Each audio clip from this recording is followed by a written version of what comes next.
Okay, there we go. All right. Good morning, millionaires. Good morning, millionaires. I hope everybody's feeling incredible this morning. My name is Haziq Ali. I'm a revenue acceleration coach, a self-esteem development fanatic, starting with my own. And the bottom line is we're here to help you go further, faster, with less effort. And that's 6 days a week. We do it Monday through Friday. And then on Saturdays, Amma, the CPA, comes through with the jewels about financial literacy. Hers is always focused on personal economics, stuff you can do with your budget, stuff you can do to increase your credit score. She's amazing. I don't know if you guys know, but the CPA exam has a lower pass rate than the bar exam. Like, she's no joke. And that's every Saturday at 9 a.m. Monday through Friday, yours truly holds it down. My name is Haziq Ali, and I always give it to you with mindset, skill set, or heart set that helps you go further, faster, with less effort. That's our whole thing around here. Leverage, further, faster, with less effort. And here's a cool little way that you can go further, faster, with less effort. You can join the newsletter. Definitely make sure you turn on your notifications right now if you've never been here before, because Facebook don't love you like we do. Turn on your notifications so that way you get notified whenever we go live. That's real important. When you go to them 3 little dots that's beside my name, you can click on notifications and it'll tell you how to turn them bad boys on. Right now, you can also rep your city. Let them know you in the house. What city are you from? What kind of business do you have? How does it help people? We coming up on 5 minutes after the 7:30 mark. So that means it's time for us to get busy, baby. Our newsletter comes out every Friday at 3:30 p.m. I will say this before we get started. Make sure you register at millionaireminded.com, because the newsletter always has these little clips, man, of mindset, skill set, and heart set. One of the secrets to life, the way I see it, is that you need to be able to acknowledge your gifts. That would be the mindset. Like, can you even see it when it's in front of you? Are you or are you in a belief trance? Yesterday, I was on this podcast and I was telling them, yo, it's all educational TV. It's just most of it, you're learning how to be a loser. So what do I mean by that? I mean, you're picking up more is caught than taught. So a lot of times when you're watching reality TV and all this other stuff, you're catching exactly how to be miserable the rest of your life. You're catching the rules from someone who has no conflict resolution skills. You're catching the rules from someone who's been able to make nothing of their lives that will sustain, that will create legacy. A lot of flash in a pan, but nothing of substance. You're literally learning how to be a loser. Can I get a witness? So what we do is we try to adjust our mindset. We snatch our mindset out of the jaws of the lion and get back focused on freedom. So that's the mindset part. Then you have the skill set part. After you acknowledge everything you got, you need to nourish it. I don't care what kind of seed you got. It could be for a rose. It could be for an oak tree. But check this out. If you don't nourish it, that seed ain't going to grow. So that's the skill set part. Nobody wants to get only 80% across a lake. Nobody wants to get only 80% across the river. That wouldn't do it at all. And so what we do then is we get in a skill set. And then from there, it's heart set, cherishing what you got, because that makes the journey worthwhile. That gratitude, that attitude of gratitude. We know gratitude is the door prosperity walks through. You know what I mean? And what does that gratitude do? It starts to feed into your mindset.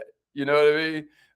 And then that mindset starts to kind of dictate your skill set, because you're like, I got to get more. I got to get better. I know if I want more, all I got to do is become more. So let me get better at what I do, right? And then you got the heart set. Oh, I'm so grateful for where I am. I'm so grateful for how far I've come, and I'm so grateful for where I'm going. Is that making sense to everybody? So that's the newsletter every single week. We always give you pieces of mindset, skill set, and heart set. But today what we're here to talk about is the universal laws of success, y'all. The universal laws of success. How many of you know this is part 4? Can somebody say part 4 in the comments? Let me see it in the comments. Part 4. If you recognize this is part 4 of the universal laws of success. We've gone through quite a few of them already. And what I suggest you do is write them in your power book. If you already have your 90-day planner, this is also a cool way you can journal. Because when you see like the different note pages in here, like I might just turn to something like today's Thursday. Maybe I write something in the notes section. You know what I mean? Something that really stands out to me. No matter where you're keeping your notes, in the vision board coloring book, obviously we have all of these note pages. Like you'll have an image like that, in it, but then you got all these note pages, so you can keep track of where you are with this thing. There's always a quote. What that quote say? Real change usually only happens after your pain gets bigger than your excuses. Hey, that's cold. So check it out. But what you got right here is a whole note page that you can write these in. I want you to keep track of these. Let's get into them. Everybody ready? Somebody say Law 49. Law 49. We're going to run through these. Law 49. Jot them down. Law 49. Law 49 is the law of choice. Somebody type that in. Law 49 is the law of choice. The law of choice is a universal law of personal power and success that tells us that everything you do is a choice based on your dominant values at the moment. You hear me? Even taking no action is a choice. All my Kaizen Academy members know that I teach that even when they tell you that I teach you to explain to them that even when they say, I'm going to think about it, they're making a decision. What are they doing? They're making a decision to keep their life the same, right? Even taking no action is a choice, right? You are where you are and what you are because of your choices and decisions in life up to this moment. You are who you are and where you are because of your choices, because of your decisions in life up to this moment. That's number 49, the law of choice. Here's number 50, the law of subjective value. The law of subjective value. Appreciate that, Grover. Appreciate that, Coach. The law of subjective value. Yeah, appreciate that, Charlene. This is part 4 of the universal laws of success. That's exactly right. All right, here's law number 50. Somebody say law number 50, the law of subjective value, and then give me a share.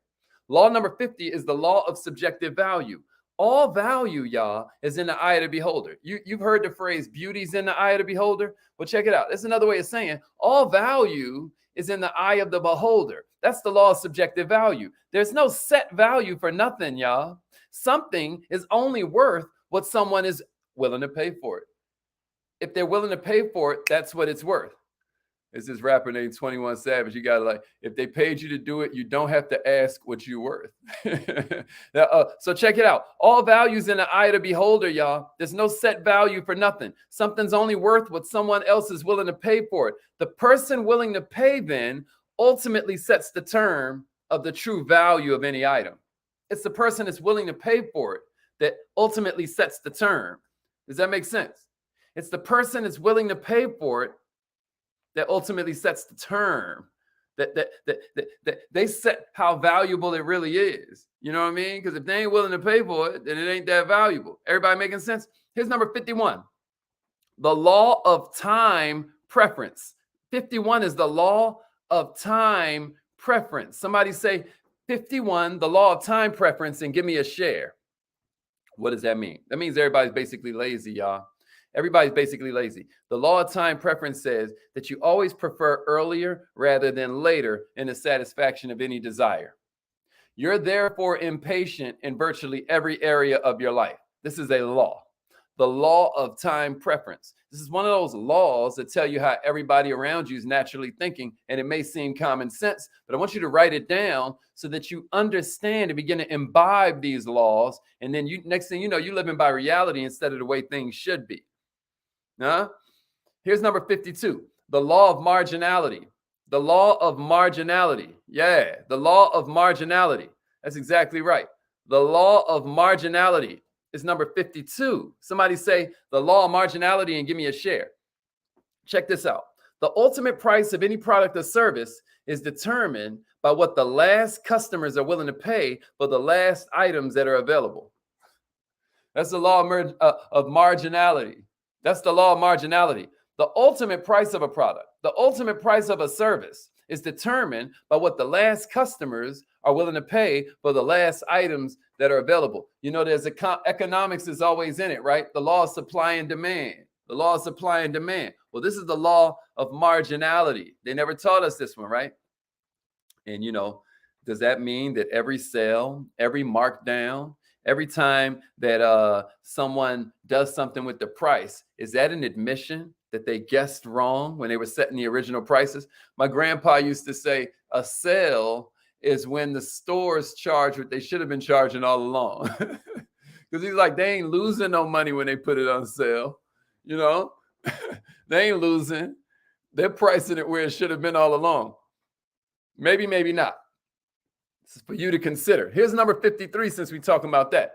The law of supply and demand. Somebody say 53, the law of supply and demand. Now, maybe you remember this from high school economics, or maybe you took this in a college course, but check it out. The law of supply and demand says that when the quantity of goods and services is limited, right, an increase in price means that there's going to be a decrease in demand. We know that if the goods and services are limited and you raise the price, then it's going to decrease our demand, and vice versa. If I decrease the price, it's going to increase the demand. Check this out. Here's another way of thinking about that. Here's another way of thinking about how you want to apply this. Whatever you reward, you get more of. Whatever you punish, you get less of. Like, think about it. The reason that you hear some people in Congress talking about no more new taxes is because they feel that taxes and regulations are punishment for you being productive. It's punishment for you being out here and conquering instead of sitting on the couch watching Netflix. And then there are people that feel that when you give out welfare, when you give out benefits, there are people that feel those are rewards for unproductive service, unproductive activities. So that's why you see the debate in the national conversation about whether we need more government assistance or less of it. How about you? How do you feel? Well, that's something for you to discuss with your family and friends, your accountability partners, your mentors, when you're making small talk at the networking event, right? But check this out. Here's what I know. I know that law number 53 is the law of supply and demand. Here's number 54. They call this Cohen's law. Cohens. Cohen's law is 54. What does that mean? Everything is negotiable. Everything is negotiable. Everything is negotiable, y'all. Every price or term, I don't care whether you're buying or whether you're selling, is a best guess by somebody at what the market will bear. You hear me? Everything's negotiable. Cohen's law says that any price you see is somebody's best guess as to what somebody will give them for it. You hear me? What does that mean? Always ask for a better price. Somebody type that in the comments and give me a share. Always ask for a better price. You know, I remember one time I had all the millionaire minded go out and wear two wrong shoes, wear two mismatched shoes. You know what I mean? Why? Because I want you to realize rejection ain't going to kill you. Always ask for a better price. Somebody give me that and a share. Type that in your comments. Cement it into your consciousness. Always ask for a better price and then give me a share. Here's number 55, Dawson's Law. Dawson's Law says something different. Always ask for a better price. Always ask for a better price. Yeah, let them know, Mama Maha. Always ask for a better price, Arsenio. Yeah, Dennis. Always ask for a better price. Let's get it. Yeah, that's law number 54. Everything is negotiable. Always ask for a better price. All right, 55 is Dawson's Law. Somebody give me that. Always ask for a better price and then give me a share. All right, I'm gonna go ahead and give you, in the meantime, number 55, which is Dawson's Law. Dawson's Law. You can always get a better deal if you know how to ask for it in the best possible way. That's Dawson's Law. You can always get a better deal. You see how all of these flow into each other? You can always get a better deal if you know how to ask for it in the best possible way. And then here's a little slight. So what do we mean by best possible way? There's all kinds of nuances. I give you an example of one. Always ask for more than you want, right? I give you another one. Never accept the first price quoted. You hear me? I give you another one. Be patient and then ask for more. Some people will give you more just to make you shut up because they can't take the pressure. You hear me? Check it out. Number 56, the law of timing. 56, the law of time. Yeah, always ask for a better price. Always ask for a better price. That's important. Hey, my man Dynamite Sloan made it in this joint. Dawson's Law. Dawson's Law. That's right. That's right. Let's go. Let's go. Here's number 56, the law of timing. Number 56 is the law of timing. Let's get it. The law of timing. Millionaires, timing is an incredibly critical aspect of any negotiation, any deal. Whenever you make an offer, you always got to give a deadline for acceptance. All my Kaizen Academy members know that already, right? That's law. We always give a deadline for acceptance when we make an offer. That's law. But check this out. If somebody else tries to give you a deadline, then what we going to say? Somebody type this in the comments. I want you to cement this into your consciousness. This line right here is going to make you so much money or save you so much money. You ready? Here it goes. If that's all the time I have, then the answer is no. Somebody write that in the comments. If that's all the time I have, then the answer is no. You want to talk about taking your power? Somebody write that in the comments and then give me a share. If that's all the time I have, then the answer is no. Type that out and then give me a share. Type that out and then give me a share. That's right. This is the law of timing, Charlene. This is the law of timing, Jada. Let's get it. Yeah, Jessica. Yeah, the law of timing. Let's go. The law of timing. Yeah, let's get it, Jessica. The law of timing. Let's go. The law of timing. If that's all the time I got, then the answer is no. Let them know, Dynamite. If that's all the answer, if that's all the time I got, you're tying my hands here, bro. The answer, right? We don't even mean to. We just, we're following the law. Here's number 57, the law of terms. You're going to love this one. The law of terms. The law of terms. Everybody with me? Yeah, Chanel. If that's all the time I have, look, if that's all the time I have. All right, here we go. Number 57 is the law of terms. We got to get out of here. We're taking too long. I only got 3 more for you. Here's number 57, the law of terms. The terms of payment in a negotiation can be more important than the price. Matter of fact, it can be more important than any other factor. And check this out. You can usually agree to almost any price if you can get favorable terms.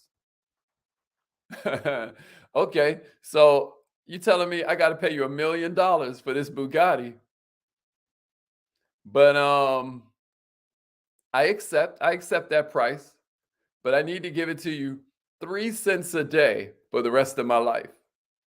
You see that? You can set the price as long as I can set the terms. Oh, I'm willing to agree to any price if you'll just give me the terms. You get what I mean? I have to pay $1 million, but I only have to make a payment on days when it rains in Southern California. You see what I mean? You can agree to almost any price if you can get favorable terms. Everybody with me? Here's number 58, the law of preparation. The law of preparation. Everybody with me? The law of preparation. Let's go. 58 is the law of preparation. And give me a share. Check this out. This is the law of preparation. 80% of success. Whether you're talking about negotiation, whether you're talking about performance, 80% of success is determined by the preparation you do in advance. Y'all hear me? Y'all hear me? 80% of success in negotiating, 80% of success. Check this out. Champions ain't made in the ring. Champions are displayed in the ring. Can somebody type that out and give me a share? Champions ain't made in the ring. Champions are displayed in the ring. What am I saying? I'm saying before you negotiate, get all the facts. Do your homework. Check your assumptions. Because the will to win is what it looks like to everybody else. But let me tell you what it feels like up in here. It feels like the will to prepare. You hear me? The will to win is really the will to prepare. That's the law of preparation, y'all. Here's number 59. Yeah, number 58, the law of preparation. Let's go. Let's go. Number 58, the law of preparation. Let's go. Number 58, the law of preparation. Let's go. Let's go. Here's number 59, the law of reversal. Yeah. Let them know. Let them know. Here's number 59, The law of reversal. Y'all catching them bars. The law of reversal. The law of reversal. Let's go. Let's go. The law of reversal. Before negotiating, put yourself in the other person's point of view. Put yourself in the other person's shoes. Negotiate from their paradigm. It's a game changer. They call this the law of reversal. When you develop a good feel for the situation of the other person, you can more effectively negotiate the best terms for yourself. You know, Steve Jobs, he had a quote I love. He was talking about Henry Ford. He was talking about this whole law right here in a way. He was breaking down how, check it out. Sometimes you can't ask the people for what they want. You got to give the people what they want. Check it out. He was like, if Henry Ford would have asked people what they want, they would have said faster horses. So what he had to do is put himself in the shoes of the common man. I'm getting sick of cleaning up horse poop. I got to take a little shovel with me wherever I go. It stinks. I smell. You know what I mean? Nah, I prefer a motorized horse, a motorized carriage, whatever they called it back then. But my point is, for you to be a true entrepreneur, you're going to have to learn to put yourself in the shoes of your ideal customer. You're going to think of so many cool things. I'm always telling you, if you're a member of the Kaizen Academy, you know how big I am on irresistible offers. A lot of times you ain't making the money you deserve because your offer is too damn resistible. It's too easy to say no to you. You ain't making us an offer we can't refuse. But how you going to come up with an offer we can't refuse? You got to put yourself in our shoes. You hear me? Once you know where I'm coming from, you understand that what you were selling ain't even resonating with me. You keep on trying to sell me this car, talking about how much room there is for the car seat, and I ain't even got no kid. You see what I mean? For instance, you keep trying to sell me this convertible, and I'm rocking a Baldy. You keep on talking about how the wind gonna blow through my hair because you're over the phone and don't realize you could have looked at my Facebook picture and seen I have a bald head. Am I making sense to you? Put yourself in their shoes. All right, this is the last one I got you. This is the last one I got for you. Number 60. Of course, we'll continue this series next week. I just give you, another set of them every week until we get through all 120 of them. But here's number 60, y'all. The law of desire. The law of desire. The law of desire. Let's go. The law of desire. That's right, Miss Gonzalez. The law of desire. Let's get it. Yeah, the law of desire. That's a fact. That's a fact, Doug Barry. The law of desire. Check it out. This is a rule that will change your life if you will allow yourself to understand it this morning. The one who most wants the negotiation to succeed is the one with the least bargaining power. Check this out, y'all. Type this in the comments. It's cold, but it's true. Whoever loves the least always controls the relationship. That's the law of desire. That's heavy, right? What does that tell us? That tells us you got to be detached. That tells us there's power in detachment. People always try and fall in love with the results, man. What I try to tell you is that you got to fall in love with the lifestyle that creates the results. You got to fall in love with the lifestyle that precedes the results. Am I making sense to you? That's the law of desire. You can only negotiate effectively on your own behalf when you're willing to walk away if it's unsatisfactory. Otherwise, you have no leverage because you have no walkaway power. You have no willpower. You have no backbone. You have no spine. You have no values that you're attached to and believe in so strongly that now your belief is so contagious. And I'm like, well, maybe you should get this. Somebody say belief is contagious and give me a share. Belief is contagious. You got to believe in yourself to the extent that now we start to believe in you. You get what I mean? If you believe you're a slave, if you believe that that your lot in life is to clean up after the horses, if you believe that you're supposed to be giving out French fries, if you believe the best you got for the game is that $50,000 a year you make.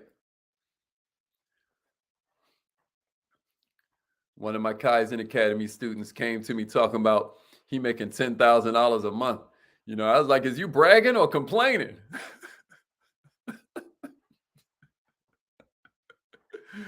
All right. All right, y'all. Yeah. Whoever has the deepest belief always has the most influence.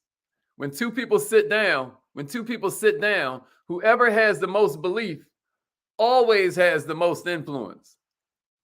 That might be another one to write down. I don't know. Let them know, DeMarcus. Where you been at this morning, brose? All right. It's affirmation time, y'all. Let's go. We ran over a little bit, but I hope scale of 1 to 10. How helpful was this? Are you going to apply something you learned here today? Scale of 1 to 10. 10 is I'm gonna apply it. 10 is I'm gonna apply it. 10 is I'm gonna apply it. 1 is I knew all that already, Hazik, but I hung out because I rock with you. Or hey, I just now got here. Let me see it. Scale of 1 to 10. Scale of 1 to 10. Y'all with me? Everybody got something out of this? Okay, then. All right, Billy. Okay, Jada. Sloan. Good. All right, good. D-Money. D-Money in the house. Let's go. Good, Amanette. Good. Let's go, Hadassah. Oh, I'm glad you said that. This weekend's Kaizen Academy, y'all, is all about the law of attraction. Oh, I'm so glad you said that. Thank you. Check this out. A lot of people heard about the law of attraction. There's a bunch of laws that are caught up in it. If you look at my profile picture, there's a whole description, or you can hit me up and I'll send you a link that kind of describes this week's class. But we separate the law of attraction into 3 different courses. One is all about the atom. So last class, we went through Copernicus, we went through quarks, E equals MC squared, why Einstein won the Nobel, why he should have won, even though he was only in his mid-20s. I mean, it's just an incredible class. We start you off with the basic building blocks of matter. We even go down to the subatomic level, right? Because I want you to understand the potential you have. You don't understand how powerful you are with these 6 faculties of the mind: will, intuition, perception, reason, imagination, and memory. So what are we going to do? This second class, we're focusing on the brain. We're focusing on the most powerful transmitting and receiving station for all of this subatomic stimuli around. You know, the invisible is way more powerful than the visible. You can't see foam energy. You can't see gamma rays. You can't see ultraviolet. When you're walking through that metal detector, you can't see how they're hitting you with the magnets. You know what I mean? You just can't see nothing. That should be proof to you. That should be very enlightening and very encouraging and very inspiring to you once you're aware, right? And so that's what we're going to do this weekend. We're going to break down how powerful your mind really is. Yeah, we're going to break down how powerful your mind really is. Yeah, that two different shoe challenge was crazy, right? It might be time for us to do that again, coach. We're going to get that going. Hey, DeMarcus, Crystal's going to call you this morning, bro, so that you can get set up in the academy. Hey, Crystal, DeMarcus Grant joined the academy. He needs a welcome call. I heard y'all been texting back and forth, but if you could call him, Crystal, that'd be super dope. All right, y'all. So this weekend's Kaizen Academy will be in full effect. And now I'm definitely over time. So, all right, call in right now. Repeat after me. Say it like you mean it. I am